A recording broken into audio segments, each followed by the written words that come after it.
Start. परिच्छेद political science आणि public administration या दोन असोसिएशनच्या सदस्यांपुढे एकत्र भाषण करण्याची मला ही संधी मिळाली त्याबद्दल मला आनंद होत आहे.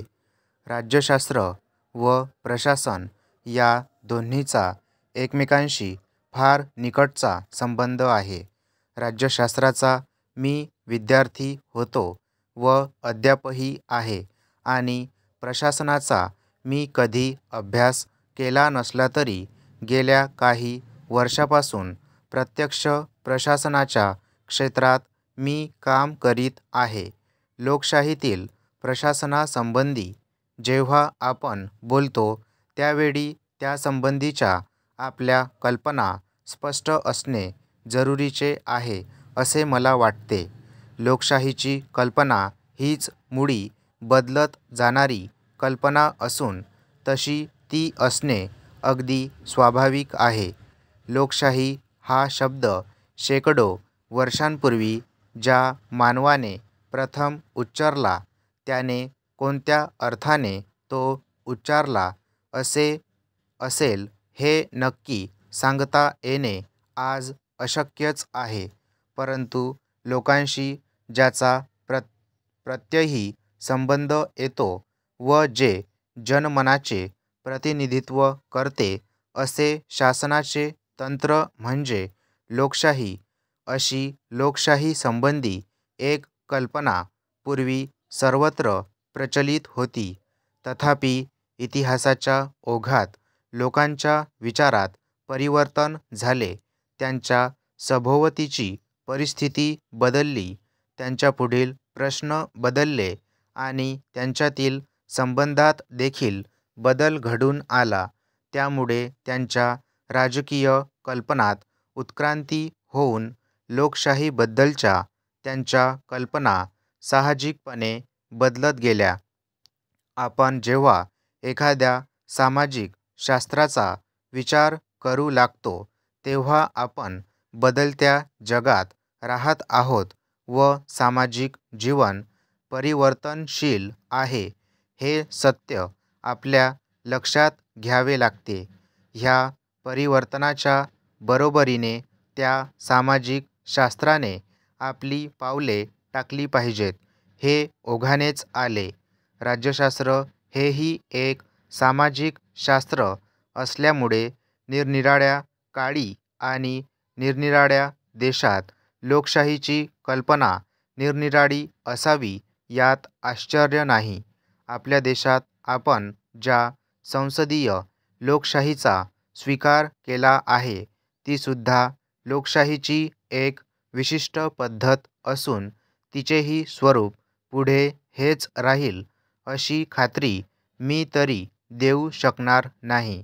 कारण भविष्यातील बदलत्या परिस्थितीत तिचे स्वरूप हेच राहिले तर तिचे प्रातिनिधिक स्वरूप नष्ट होऊन भावी पिढ्यांच्या आशा आकांक्षांचे प्रतिबिंब तिच्यात पडू शकणार नाही.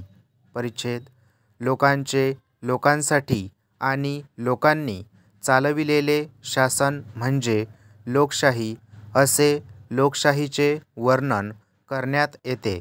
परंतु ही अगदी औपचारिक स्वरूपाची व्याख्या आहे. कारण या व्याख्येवरून लोकशाही सरकारच्या कार्यपद्धतीचा नक्की बोध होत नाही. माझ्यापुरते मी असे म्हणेन की प्रशासनातील लोकशाही म्हणजे एकमेकांच्या सतत विचारविनिमयाने चालणारा राज्यकारभार होय. कोणत्याही प्रकारचा साचेबंद दृष्टिकोन न ठेवता लोकांचे प्रतिनिधी एकत्र येऊन जिथे विचारविनिमय करतात अशा शासनाच्या पद्धतीला मी लोकशाही म्हणतो. लोकशाहीत जनतेच्या मूलभूत प्रश्नांसंबंधी एकवाक्यता व्हावी व ते सोडविले जावेत म्हणून चर्चा करून मार्ग काढण्याचा लोकप्रतिनिधी प्रयत्न करीत असतात. पण लोकशाहीच्या ह्या किंवा आताच मी उल्लेख केलेल्या दुसऱ्या व्याख्येत शासन आणि प्रशासन यांचाच विचार प्रामुख्याने आहे असे आपणास आढळून येईल. परंतु लोकशाहीचे तत्त्व ज्यावेळी आपण मान्य करतो तेव्हा आपण शासनाचे फक्त बाह्य स्वरूपच मान्य करतो असे मला वाटत नाही.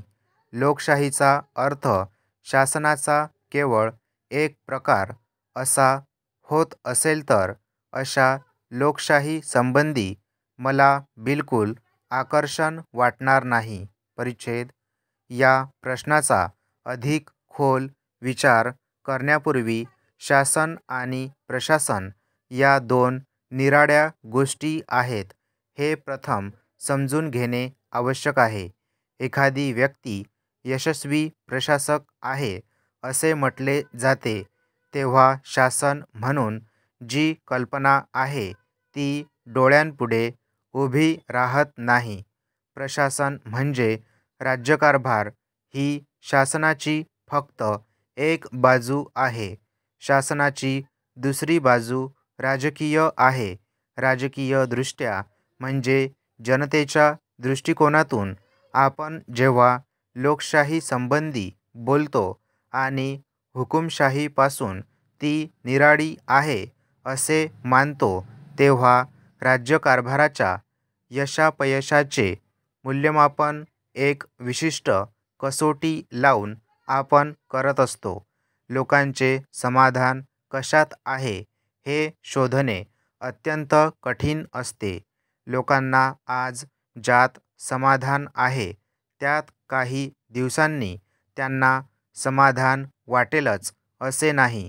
परंतु लोकशाही सरकार जे काही करीत असते त्यापासून लोकांना समाधान मिळाले पाहिजे ही गोष्ट निसंशय. म्हणून लोकांचे समाधान हा लोकशाही राज्यकारभाराचा एक निकष म्हणून आपण मानतो तेव्हा त्याच्या मुळाशी कोणते तत्त्व आहे हे आपण पाहिले पाहिजे.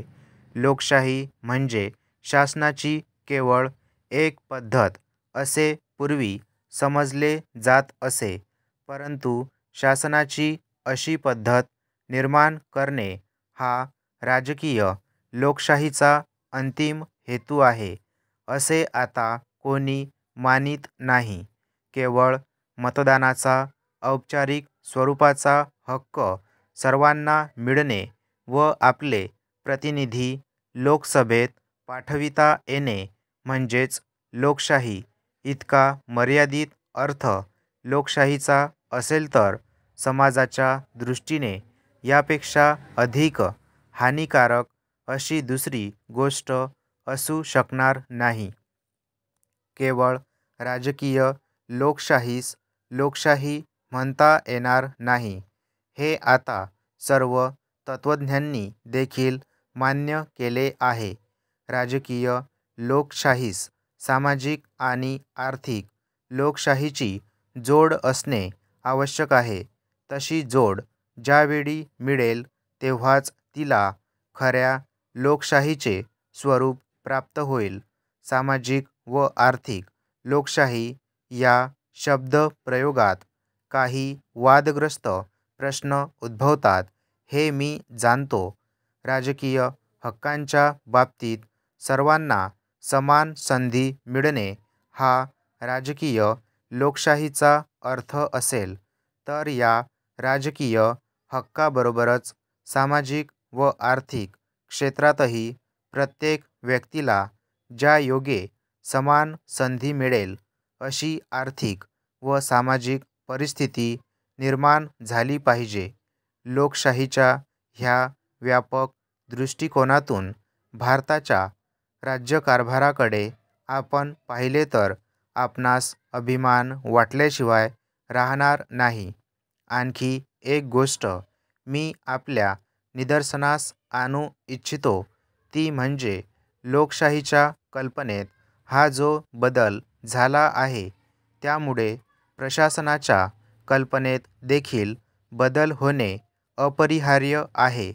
गेल्या शतकात पुढारलेल्या व प्रगतिशील राष्ट्रांमध्ये प्रशासनाची जी कल्पना होती ती आता बदलली आहे. कार्यक्षम प्रशासन हा शब्दप्रयोग आता सरकार, खाजगी व्यापारी संस्था, सार्वजनिक क्षेत्रातील उद्योगधंदे किंवा स्थानिक स्वराज्य संस्था या सर्वांच्या बाबतीत उपयोगात आणला जातो. कोणत्याही संदर्भात आपण हा शब्द वापरला तरी कार्यक्षमतेसंबंधीच्या कसोट्या आता बदलल्या आहेत हे आपणास नाकारता येणार नाही. स्टॉप.